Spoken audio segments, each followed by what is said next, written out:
Welcome to the Movement series, where we explore one book, one chapter at a time to ignite fresh vision for disciple-making movements around the world. I'm Isa, and this season, we're walking through Spent Matches by Roy Moran, a bold call to rethink church and re-engage the mission of Jesus in a radically practical way.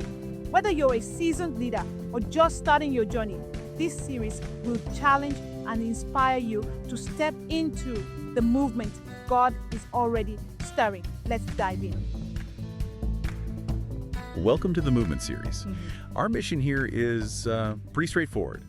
Take a deep dive into compelling sources, pull out the key insights, the real nuggets, and help you get genuinely well-informed fast. Today we're unpacking a really fascinating bit from the book Spent Matches, specifically Chapter 5. It details this one church's, unexpected journey to completely redefine its mission. Get ready for a story that, starts with a huge dream, kind of veers into a nightmare actually, and then finds its aha moment in, of all places, a quiet car ride. It's such a powerful chapter. It really is, because it forces you, really any organization, to confront that big question. What do you do when your old methods just, hit a wall? And It's not about tweaking things, it's about realizing sometimes you need a complete paradigm shift. Absolutely. And here, that shift kicks off with this, incredibly ambitious dream, almost audacious. The author, Roy Moran, he talks about praying regularly for the 300,000 people living within a 30-minute drive of their church, Shoal Creek. Can you even imagine that? Thinking you could actually reach everyone nearby. It's huge. It is huge. And what's really gripping is how this vision, it doesn't just stay a nice idea. It actually turns into this vivid nightmare scenario that makes them face their own serious limitations. He talks about this dream where, bam, all 300,000 people actually show up one Sunday morning. Right. And that's where the dream just collapses into chaos, doesn't it? Because, they wanted to reach them, but their actual building, their parking, it was built for maybe 1,200 people, 450 cars, something like that. Nowhere near enough. Exactly. The book paints this picture of just gridlock, total gridlock, cars backed up, people getting frustrated, eventually just turning around and leaving. That fire of spiritual intrigue, as he calls it, just snuffed out by inadequate infrastructure. What a brutal reality check.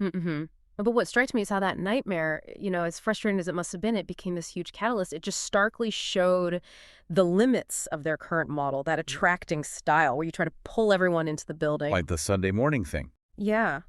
And it wasn't just about needing a bigger parking lot. It fundamentally flipped their question. They went from asking what we could do, with the current setup, to asking what actually needed to be done to genuinely reach 300,000 people. That's a big shift. It is. And that kicked off this search for a model that could actually scale. Something for making disciples that wasn't boxed in by buildings or money. They saw their form was actually hindering their function. Okay, so they're looking for something completely new. And this is where it gets, I think, really interesting. The breakthrough comes from a really unexpected place. The author talks about hearing this Bhojpuri story from India, which at first glance sounded almost, unbelievable, like exaggerated spiritual growth number. Absolutely unbelievable initially. The numbers were just staggering. Get this, 100,000 baptisms in 2007 alone. Wow. And something like 40,000 new churches, minimum, representing maybe 1.5 million people, all in just 14 years. That sounds, hard to credit. Totally. The author himself was skeptical, He actually tried to poke holes in the report at first. But the data held up. It was compiled by 6 different, credible, unbiased organizations. So this wasn't just some feel-good story. It was solid data pointing to a totally different, incredibly effective way of, being the church. Incredible. And the key thing, is that Shoal Creek found they actually shared some deep core values with this huge Bhojpuri movement. Even though on the surface, their methods looked completely different. Yeah. What were those shared values? How did they connect? Yeah, that's crucial. They found 4 main things that really aligned. First, both were really focused on working with people who weren't yet connected to God, not just, serving the existing members. Okay, externally focused. Exactly. Second, their approach was about getting people to read the Bible themselves, to discover things personally, leading them towards conversion that way, not just the traditional evangelism model of someone else presenting everything. More personal discovery. Right. Third, huge emphasis on obedience. With accountability built in. It wasn't just about learning stuff. It was about doing it. Action over knowledge alone. And maybe the biggest one, they radically trusted everyone to be a disciple maker. Not just the pastor, not just the trained leaders, everyone. Wow. That must have really challenged their assumptions about who could lead. Oh, fundamentally, it's a huge mindset shift. Okay, so they have this amazing data from India, these shared values, but then there's this great little story that seems to cement it all. Right. The hybrid car test drive. Tell us about that. Right. It's such a simple, everyday moment, but it becomes profound. He's driving a hybrid car for his elderly in-laws. He parks outside a store, engine goes silent, right? Electric mode. And this pedestrian almost walks straight into the side of the car. Because she didn't hear an engine, she expected noise. Because her paradigm was cars make noise. Exactly. Her old way of thinking, her old paradigm was actually dangerous in this new context. The world had changed. And for the author, this became a powerful spiritual muse. He realized the church's old paradigm, the attractional model, was also limiting, maybe even dangerous to their mission because it was based on assumptions that might not hold true anymore. I see. And that moment, that quiet car, sparked this holy collision of ideas. How could they blend their existing model with this viral, multiplying disciple-making thing they saw in India? The answer came, a hybrid. A hybrid. I love that. Like a car with two engines, right? Gas and electric, each doing its part. Precisely. So once they landed on this hybrid strategy, how did that change how Shoal Creek actually defined success? What was the new goalpost? That's maybe the most critical pivot. They completely changed their definition of success. It wasn't enough anymore just to make disciples or get people attending services. That wasn't the end goal. From then on, all their energy, all their resources, everything was going to be measured by one thing, where their disciples making disciples. The reproduction aspect. That was the finish line. Not just addition, but multiplication. It wasn't about how many people came to Shoal Creek. It was about equipping people to reproduce the mission out there, empowering others who empower others. Exponential growth. That is a massive shift. Oh. Okay, let's break down the two engines then. First, the CUM engine, the gasoline one, let's say. How does that work? Who's it for? So the CUM side is basically their traditional model, the attractional stuff they were already good at. It's about inviting people to large gatherings, Sunday services, special events, providing, a safe place for people to explore spiritual ideas, connect with the community. Okay. And this really targets, they figured, about 50% of the people out there, the ones who are somewhat open to checking out an existing church or community. Makes sense. Using their building, marketing, inviting people in. Exactly. Standard channels, creating that welcoming environment to draw people to them. All right, then there's the GO engine, Mm-hmm. the electric side. This sounds more counterintuitive, you said. How does that work, especially for people maybe turned off by church? Yeah, the Go side is very different. It's this gospel planting model. It's all about equipping regular people to move out into their existing networks, their neighborhoods, workplaces, friendships. Pay it to them. Right. Taking the truth of Jesus out there. Yeah. And this side specifically aims for the other 50%, the folks who probably would never just walk into a church building. Yeah. And the author points out this is really tough for people with what he calls churched genes, meaning people whose whole understanding of faith is tied up in the traditional institutional church model. This Go idea feels foreign, maybe even wrong. I can see that. And trying to promote this Go strategy through normal church marketing, he says it often falls flat because it just doesn't compute within that old framework. It needs a whole different approach, different mindset. That makes total sense. Like you said, trying to sell an electric car based on its exhaust note, it just doesn't fit the old category. Yeah. So what are the big strategic differences in how these two engines operate day to day? They sound almost opposite. They really are quite distinct, almost working in tension sometimes. On the come side, like we said, you're actively, even aggressively, inviting people to the church, come to this service, join this group. The focus is bringing people in. Okay. But on the Go side, they actually train people not to mention Shoal Creek unless someone directly asks. Really? Don't mention the church. Yeah.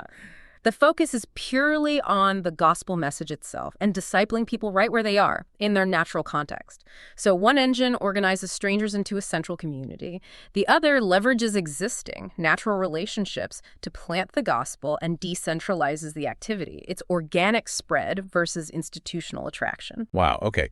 Now, you mentioned they looked at some, let's say, uncomfortable sources for insights into movement building, specifically terrorist groups. Obviously, acknowledging the horrific nature of their actions.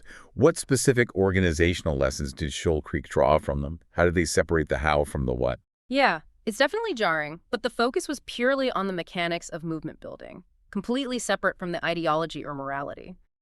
They observed how these groups, unfortunately effectively, mobilize people, how they turn often disenfranchised individuals into deeply committed participants. Now, It wasn't through big, splashy campaigns. It was through small, incremental, actionable steps. Steps that led to obedience, building commitment over time.